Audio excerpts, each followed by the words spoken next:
Everyone. सो आज हम पढ़ने वाले हैं एजुकेशन फ्रॉम कॉमर्स। मतलब एजुकेशन फ्रॉम कॉमर्स के आगे इस टॉपिक से हम आज स्टार्ट करने वाले हैं। पिछली बार का वीडियो का टाइम लिमिट ज़्यादा हो गया था, तो इसलिए हमें वीडियो बंद करनी पड़ी थी।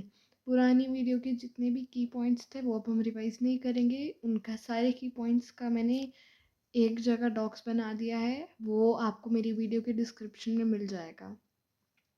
तो चलिए अब स्टार्ट करते हैं एजुकेशन फॉर कॉमर्स से। इन 1854 the court of directors of east India company in London. पहली बात तो court of directors of east India company कहाँ थी? लंदन में। कब की बात है? 1854 की। Sent an educational dispatch to the governor general of India. तो जो ईस्ट इंडिया कंपनी लंदन में थी, तो जो उसके डायरेक्टर्स थे वहाँ के कोर्ट ऑफ डायरेक्टर्स, उन्होंने इंडिया को एक एजुकेशनल डिस्पैच भेजा। किसको? इंडिया के गवर्नर जनरल को। Issued by Charles word. तो मतलब वहाँ का कोर्ट ऑफ डायरेक्टर कौन होगा? Charles word, the president of board of control of company. जैसा कि मैंने बोला कि वो वहाँ का प्रेसिडेंट था board of control of the company. मतलब वहाँ पे जो बोर्ड था, जैसे इंडिया में CBSE ICSE बोर्ड होता है, ऐसे ही वहाँ के बोर्ड का वो प्रेसिडेंट था। It has come to be known as Wood's dispatch. इसे क्या बोलते थे हम? Wood's dispatch, outlining the educational policy that was to be followed in India. It emphasized once again the practical benefits of a system of European learning as opposed to Oriental knowledge. मतलब कि वो भी उस dispatch में यही कहना चाह रहे थे कि वो भी अगेंस्ट ही हैं ये ओरिएंटल नॉलेज के अपोजिट उनकी यूरोपियन लैंग्वेज आएगी, तो उसके प्रैक्टिकल बेनिफिट्स भी होंगे। One of the practical uses the dispatch pointed to was economic. मतलब उस डिस्पैच में एक प्रैक्टिकल यूज था, जो उसने लिखा था economic, money. European learning, it said, would enable Indians to recognize the advantages that flow from expansion to trade or commerce. मतलब उनकी जो प्रैक्टिकल एजुकेशन है, लर्निंग है, यूरोपियन लर्निंग, उससे जो इंडियंस हैं वो एडवांटेजेस, बहुत ही फ़ायदे उठा पाएंगे ट्रेड और कॉमर्स की फील्ड में। ट्रेड मतलब व्यापार, और कॉमर्स तो आप जानते ही होंगे। And make them see the importance of developing the resources of the country. मतलब इससे उनकी कंट्री के रिसोर्सेज डेवलप होंगे, बढ़ेंगे, अच्छे होंगे। Introducing them to European ways of life would change their taste and desire. मतलब अगर जो यूरोप का रहन सहन का तरीका है, अगर वो इंडिया में इंट्रोड्यूस हो जाएगा, तो वो उनके डिमांड्स, उनके डिज़ायर्स करने की चाहते, उनके स्वाद को चेंज कर देंगी। And create a demand for British goods, for Indians would begin to appreciate and buy things that were produced in Europe. तो यहाँ पे अब आप समझिए क्या बोलना चाह रहे हैं। यूरोपियंस ये सब क्यों कर रहे थे? जिससे वो भी मॉडर्न बन जाए और यूरोप में चीज़ें खरीदने लगे। मतलब मॉडर्न बने कि ऑफकोर्स उस वक्त पे तो यूरोप मॉडर्न था, तो यूरोप मॉडर्न बन जाएगा और वहाँ से हम जो इंडियंस हैं चीज़ें खरीदने लगेंगे और उनकी चीज़ को हम अप्रिशिएट करने लगेंगे। अब जब हमने पुराने चैप्टर्स में पढ़ा था कि वो सारी पुरानी चीज़ें भी तो हमने ही उन्हें दी थी, हमारे यहाँ से तो खरीद के जा रहे थे वो। तो वो चाहते थे कि इंडिया और भी मॉडर्न बन जाए, जिससे वो यूरोप की चीज़ें खरीदने लगे, उनका ही अपना व्यापार बढ़ा हो जाए। तो यहाँ भी वो हमारे फ़ायदे की तो बात कर रहे थे, लेकिन साथ ही साथ उन्होंने अपना फ़ायदा भी देखा। Wood's dispatch also argued that European learning would improve the moral character of Indians. जो डिस्पैच था वुड का, अब डिस्पैच क्या होता है? देखो, डिस्पैच का मतलब होता है कोई चीज़, जैसे अभी तो सब कुछ हमारा इलेक्ट्रिक हो गया है, तो डिस्पैच होता था ऑफलाइन ईमेल कह दो। मतलब कोई चीज़, कोई मैसेज भेजना किसी को, वो कहते हैं डिस्पैच। ठीक है, क्योंकि डिस्पैच हर जगह यूज़ हो रहा है। तो ये जो एक मैसेज भेजा था वुड ने, उस डिस्पैच में ये भी लिखा था कि यूरोपियन लर्निंग जो थी वो इंडिया के जो लोगों का कैरेक्टर है, मॉरल कैरेक्टर है, वो इम्प्रूव करेगा। It would make them truthful and honest. मतलब ये इंडियंस को सच्चा बनाएगा और उन ऑनेस्ट बनाएगा, and thus supply the company with civil servants who could be trusted and depended upon. तो फिर अगर ट्रूथफुल और ऑनेस्ट हो जाएंगे लोग, तो फिर कंपनी भी उन लोगों को सिविल सर्वेंट्स बना देगी, अपने नीचे काम दे देगी। क्योंकि ऐसा होता है ना, तो दूसरे देश का है, क्या पता ही हमसे, इनको तो एनिमी है, ये हमारे कुछ बुरा कर जाए। तो अगर यूरोप से पढ़ेंगे, वहाँ के कैरेक्टर इंडियंस में आएंगे, ट्रूथफुल हो जाएंगे, सच्चाई का साथ देने लगेंगे, तो उनको भी ठीक है, यकीन करने लगेंगे, रिलाई करने लगेंगे उन पे। The literature of the East was not only full of grave errors, it could also not instill in people a sense of duty and commitment. तो यहाँ पे ग्रेव एरर्स का मतलब होता है बहुत ही सीरियस मिस्टेक, कोई बहुत बड़ी जब मिस्टेक हो जाती है। The literature of East was not only full of grave errors, मतलब जो ईस्ट इंडिया कंपनी ने जो अपनी लिटरेचर बनाई थी इंडियंस के लिए, उसमें बहुत ही बड़ी बड़ी मिस्टेक्स थी उसके डिस्पैच में। मतलब पूरे ईस्ट का जो काम चल रहा था ना उन लोगों का, उसमें बहुत बड़ी बड़ी सीरियस गलतियाँ हो रही थी। It could also not instil in people a sense of duty and commitment to work. इसी वजह से लोगों के अंदर वो एक सेंस नहीं आ पा रहा था ड्यूटी का, कमिटमेंट नहीं आ पा रही थी उनके काम में। Nor could it develop the skills required for administration, मतलब राज चलाने के लिए जो उनके शासन चल रहा था, जो उनका सभी काम चल रहा था, वो डेवलप ही नहीं कर पा रहे थे अपने आप को एक सही एडमिनिस्ट्रेशन, एक सही राज चलाने के लिए। Following the 1854 dispatch, several measures were introduced by British. Education departments of government were set up to extend controls all matters regarding education. तो यहाँ पे लिखा हुआ है कि बहुत ही सारे चेंजेस ब्रिटिश लाए थे इंडिया के एजुकेशनल डिपार्टमेंट, एजुकेशनल सिस्टम में। मतलब एक गवर्नमेंट बनाई, जैसे हमारा है ना अभी एजुकेशन मिनिस्टर, पूरा एक गवर्नमेंट बना दी थी एजुकेशन की। सारे मैटर्स एजुकेशन पे कंट्रोल होने लगा था, मतलब हर चीज़ को देखने लग गए थे वो। मतलब और भी ज़्यादा ध्यान देने लगे थे इस एजुकेशन वाली चीज़ पे, जो यूरोपियंस की एजुकेशन वाला था। Steps were taken to establish a system of university education. Universities, college, ये सब भी अब आने लगे थे। In 1857, while the sepoys rose in revolt in Meerut and Delhi, universities were being established in Calcutta, Madrasa and Bombay. तो जब revolt होने वाला था, जब लड़ाई हो रही थी 1857 में, तो जो सिपॉयज मेरठ और दिल्ली में रोज हुए थे, स्टार्ट करे थे, उसी वक्त पर मदरसा, मद्रास, बॉम्बे और कलकत्ता में यूनिवर्सिटीज़ बस स्टार्ट ही हुई थी बनना, एस्टैब्लिश ही हो रही थी, चलने ही लगी थी। Attempts were also made to bring about change within the system of school education. कोशिश तो ये भी थी कि एजुकेशन सिस्टम में चेंज आ पाए। The demand for moral education. The demand for practical education was strongly criticized by Christian missionaries in India in the 19th century. मतलब जो प्रैक्टिकल एजुकेशन है, वो क्रिश्चियन लोग ना उसको बहुत ही क्रिटिसाइज करते थे 19th सेंचुरी में, मतलब बड़ा बुरा मानते थे। The missionaries felt that education should be attempt to improve the moral character of people. पहले तो वो कह रहे थे कि एजुकेशन होनी चाहिए, फिजिकल प्रैक्टिकल एजुकेशन होनी चाहिए। अब कह रहे हैं कि इंसान का मोरल कैरेक्टर बढ़ाने के लिए, मोरल कैरेक्टर ठीक करने के लिए एजुकेशन होनी चाहिए, and morality could be improved by only through Christian education. जब प्रैक्टिकल एजुकेशन और इन सब से काम नहीं चला, तो उन्होंने कह दिया कि जो मोरालिटी, इंसान का चरित्र है, वो सिर्फ क्रिश्चियन एजुकेशन से ही बढ़ सकता है, वो सिर्फ क्रिश्चियन एजुकेशन से ही अच्छा हो सकता है। Until 1813, the East India Company was opposed to missionary activities in India.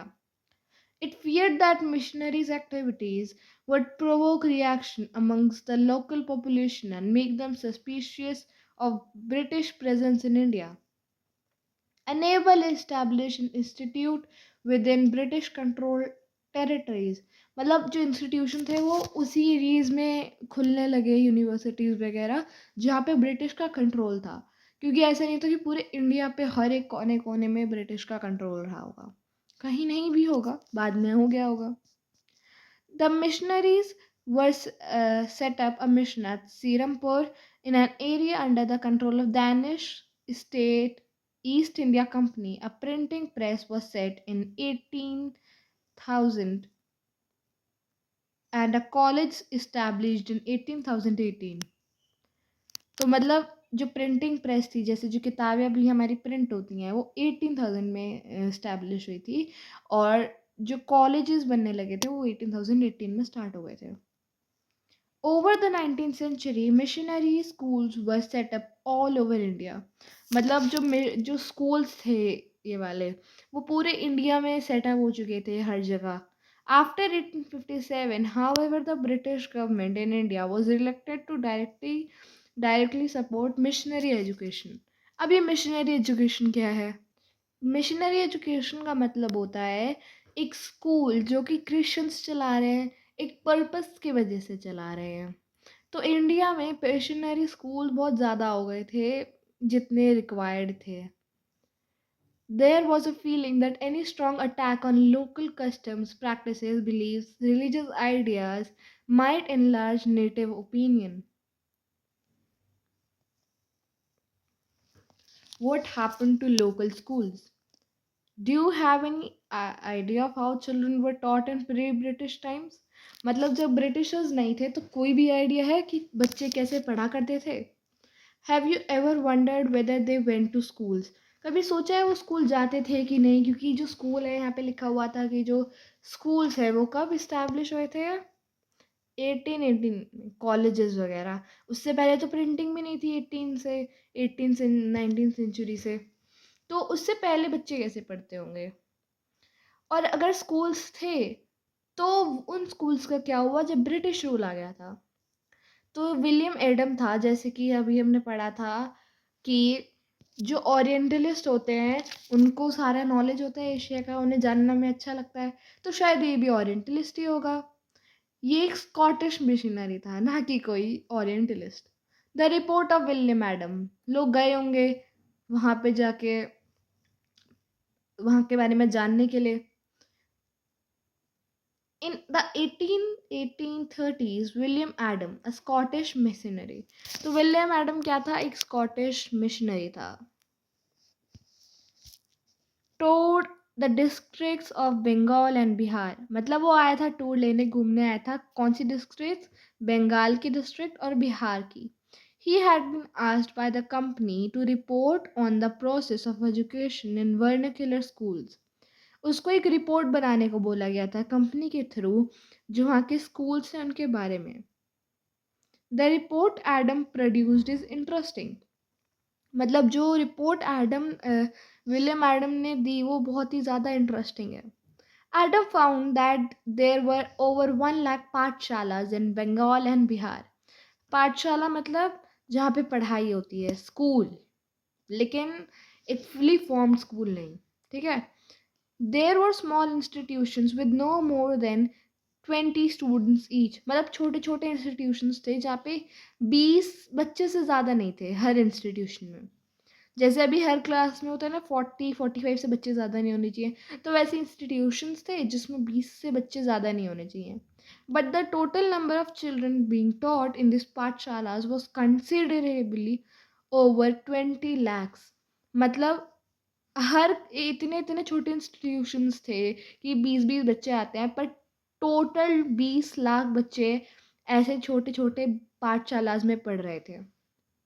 These institutions were set up by wealthy people और local community, मतलब बहुत ही अमीर लोग, उन्हें चलो भला कर देते हैं बच्चों का, उन्हें ज्ञान की प्राप्ति होगी, इसलिए उन लोगों ने, या तो ऐसा वेल्दी लोगों ने सेटअप करा होगा, या तो जो लोकल वाले लोग हैं कि यहाँ पे एक स्कूल तो होना चाहिए, हमारे बच्चे स्कूल जा सके जिससे। At times they were started by a teacher, मतलब वो स्टार्ट तो कोई भी इंसान तो नहीं पढ़ा देगा ना, जो जिसको खुद ही ज्ञान का नॉलेज होगा वही तो पढ़ाएगा। तो इसलिए उसको टीचर, टीचर को क्या बोलते थे? उसे गुरु। The system of education was flexible, satisfied थे लोग एजुकेशन सिस्टम से. Few things that you associate with schools today were present in the पाठशालास at the time. जो चीज़ें अभी हमारे स्कूल में हो रही हैं वो उस पाठशाला में भी होती थी. पर हाँ, देवर नो फिक्स्ड फी, कोई फिक्स फी नहीं थी.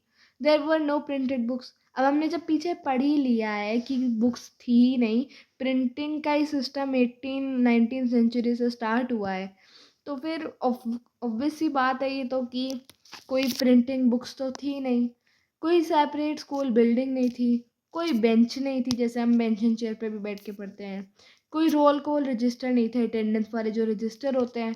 No annual examination, wow, half yearly भी नहीं है, एनुअल भी नहीं है, तो कोई टेस्ट भी नहीं होते थे, और कोई टाइम टेबल भी नहीं होता था. जैसे साइंस है, इंग्लिश है, मैथ्स है, हिंदी है, वहाँ पे कोई भी हो जाता था. पहले हिंदी, गणित, विज्ञान, कोई भी सब्जेक्ट पढ़ा देते थे. In some places classes were held under a banyan tree. कई जगहों पे क्लासेस, अब ऑब्वियस सी बात है जब इतना मॉडर्न नहीं था तो banyan ट्री के नीचे ही क्लासेस कई जगह होती थी. In other places, in the corner of a village shop or temple or at Guru's home.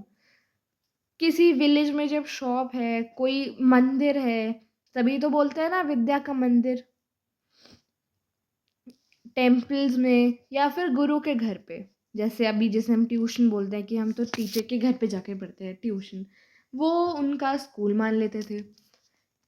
Fee decided fee depended on the income of parents.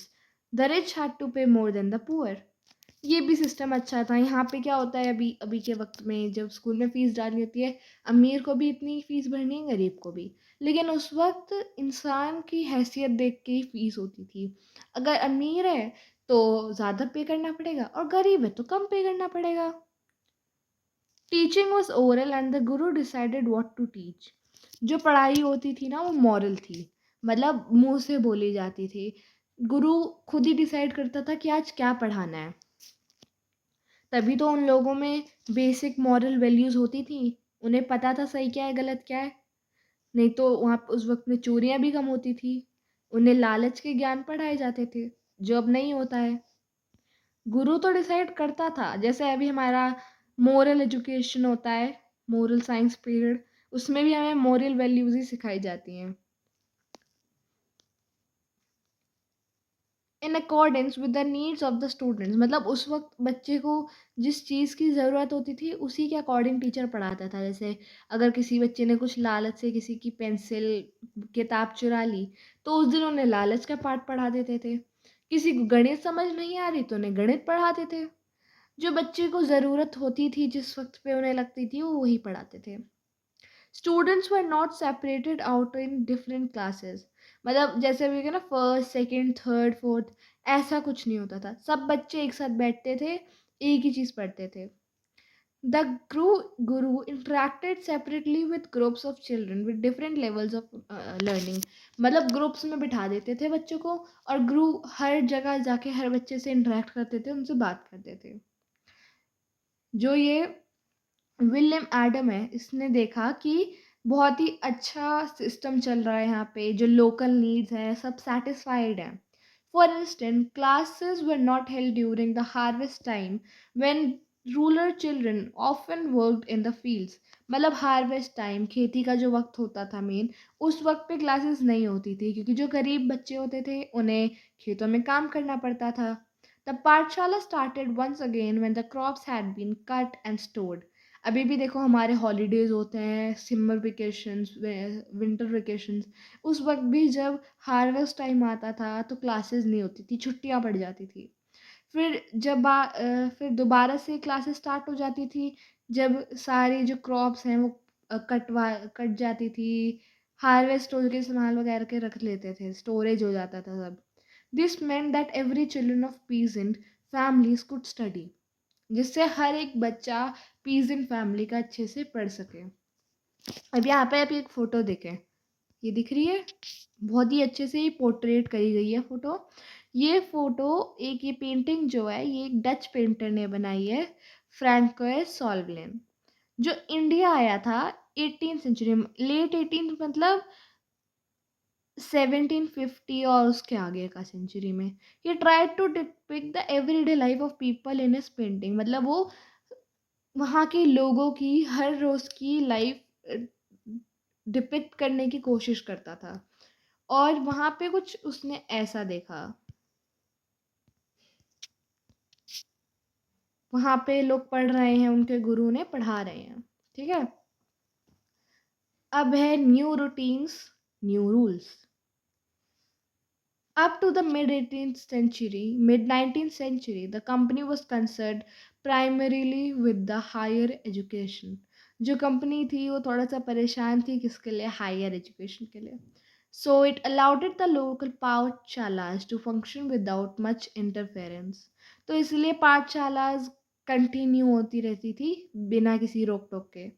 After 1854, the company decided to improve the system of vernacular education.